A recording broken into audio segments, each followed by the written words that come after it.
The first craft beer I ever actually tried was Boston Lager, Sam Adams, when I was a freshman in high school. And I probably thought it was the worst tasting thing in the world. I thought it was the most disgusting thing because me and my friend were trying to chug it to get drunk. You know, it wasn't more of an enjoyable thing. It was more of a, hey, let's get wasted. Before I actually got into craft beer, my favorite beer was probably Bud Light. I was hey, Bud Light, yeah, Bud Light over Miller Lite. Hell yeah, because it's so much different. It tastes so much better. Funny thing nowadays is beer companies, Bud Light, Miller Lite, Coors Light, they have all these gimmicks. And they're just that, they're just gimmicks. Since the craft beer is starting to overtake the market, that the domestic beers are starting to take more drastic terms to make more interesting beers. What are some other ones they do? Cold filtered, that's another one. Like Coors Cold Filtered. That doesn't matter, that's bullshit. My name's Liam Todd. I'm from Jackson, Michigan. I have been home brewing for about 6 years now. Been brewing since I was 20. I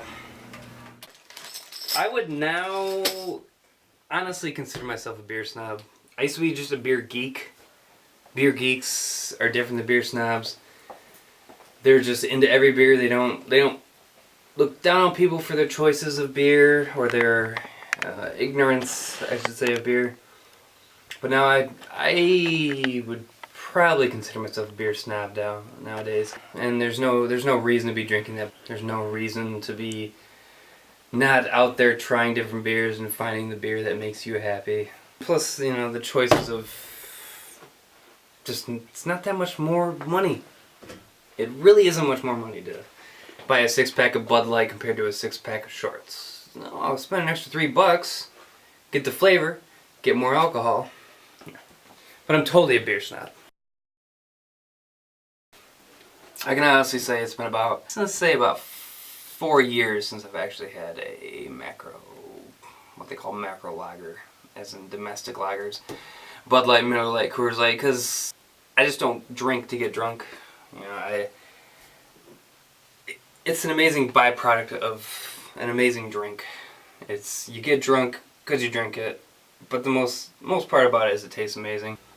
And that's the one thing I almost regret when I was growing up, that I didn't get into beer earlier in high school. Not so much just to get drunk, but just to get a head start on home brewing.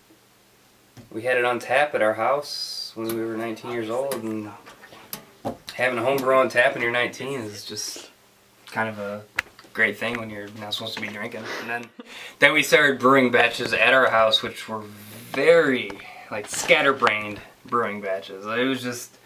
It was almost all guesswork.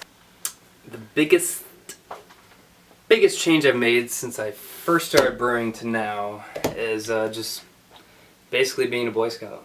Be prepared. Just forgetting really easy steps of the process can kind of throw you all off. Throw the whole balance off on the brew.